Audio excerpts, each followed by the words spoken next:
There are many New York style cheesecake recipes out there, but none of them really cover which soft cheese to use. If you live in the UK, you probably refer to a US recipe that calls for a block of soft cheese, which we don't get in the UK. So we use the ones that we have in the tubs. And I'm going to show you the perfect recipe using supermarket soft cheese and telling you which brand you should use for the cheesecake that you want. Now let's compare our contenders. We have the known Philadelphia soft cheese compared to the Lidl store brand soft cheese.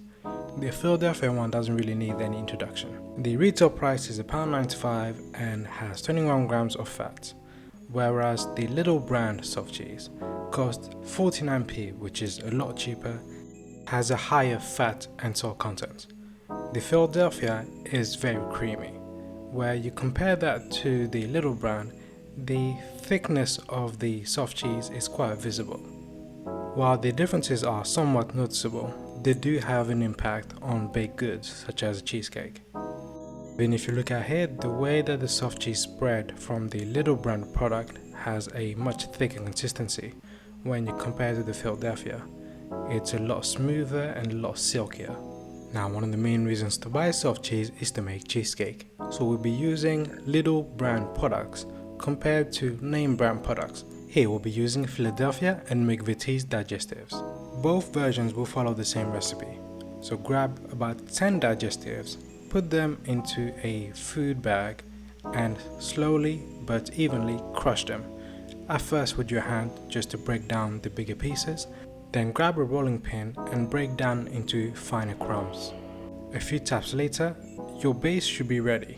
At this point, what you're going to do is to add some melted butter to your crumb base to make sure that you have somewhat of a sticky consistency that will help adhere to the base of your pan. So add your melted butter and mix thoroughly. For slightly sweeter base, add a spoon of sugar at this point. You should have a crumbly but slightly sticky texture. Now pour your crumbs into your pan and press down gently along the side and the bottom so that it sticks. You can also use a glass tumbler to make sure that it's really compressed. Now bake at 180 degrees for 5 minutes or a further 5 minutes if you want it baked even more. Now to make the filling, add your cream cheese and your sugar to a bowl and beat using a hand mixer until well incorporated, to the point where you shouldn't feel the graininess of the sugar anymore. Now add your eggs one at a time into your cream mix. Just make sure that it is well incorporated without over mixing, and repeat the same step for the next egg. Over mixing may result in you adding air into your cream, which is something that you want to avoid and that will prevent any cracks from happening. Now add a teaspoon of vanilla and mix well until just incorporated. To make sure your cheesecake doesn't have any lumps, pass your cream mix through a sieve into your pan. Remember to really scrape the bottom of the sieve as there will be quite a bit of cream left. Then, using your spatula, level out your cheesecake. Another thing you can do to ensure an even bake of your cheesecake is to put your pan into a water bath. Now, to ensure that no water goes into your cheesecake, you can wrap your entire pan with some foil. Add another coat of foil to make your pan even more waterproof. Then place your pan into a slightly bigger tray, which is going to contain the water bath. Now add enough water so that it comes up just about halfway of the height of the pan. Then bake at 180 degrees for 35 minutes. Once it has finished baking, leave the oven door open with the oven off for another hour, and then you're gonna let your cheesecake cool on the counter for another hour or until it comes to room temperature. Taking these steps to make sure that your cheesecake doesn't cool down too quickly will ensure that it remains crack-free. Now let that chill in the fridge overnight or for at least 12 hours. Make a quick sour cream topping by mixing some sour cream and some sugar and set aside to spread later.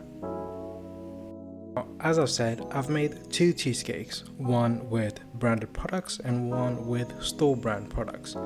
And you can also use 2 different types of pan, spring form and one with removable bottom. Both have their pros and cons. The spring form has a clasp that you can open for a quick and easy release, but it is known to leak if you do not wrap properly. The removable pan is actually very good to use if you want to have straight edges, but it is quite awkward to remove.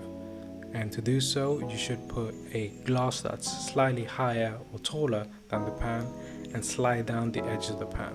And as you can see, it results in a very straight-edged cheesecake, but the awkwardness of how you have to remove the pan makes it somewhat less comfortable to use. Grab your sour cream topping and spread evenly across your cheesecake. This would have made a very nice 6-inch New York style cheesecake. You can also add the sour cream topping as soon as the cheesecake is baked and bake further for another 5 minutes. However, doing it this way is a bit like adding fresh whipped cream. It gives it a very refreshing taste. So now you have 2 cheesecakes, one using Lidl products and one using branded products.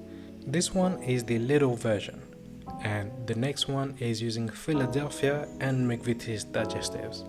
Now let's cut into the branded version first, and you can see that it is very creamy by just looking at the cream that's left on the knife.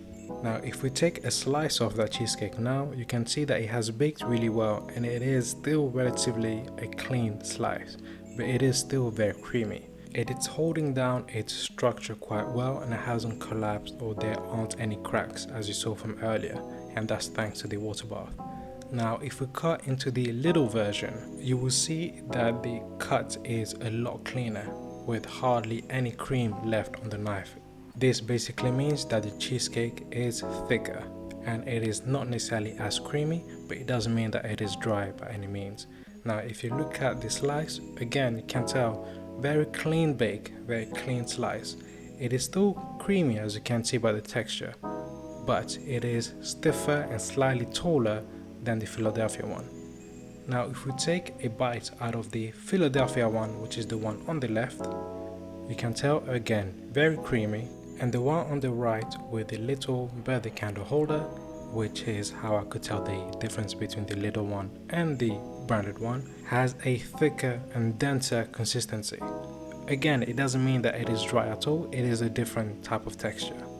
And it has resulted in a slightly taller cheesecake because it was able to hold its structure well. Again, a closer shot looking at the branded version versus the store brand version. Creamy and very silky compared to a slightly thicker and denser cheesecake. Both are equally as good and is down to preference really. Now the crust does make a difference.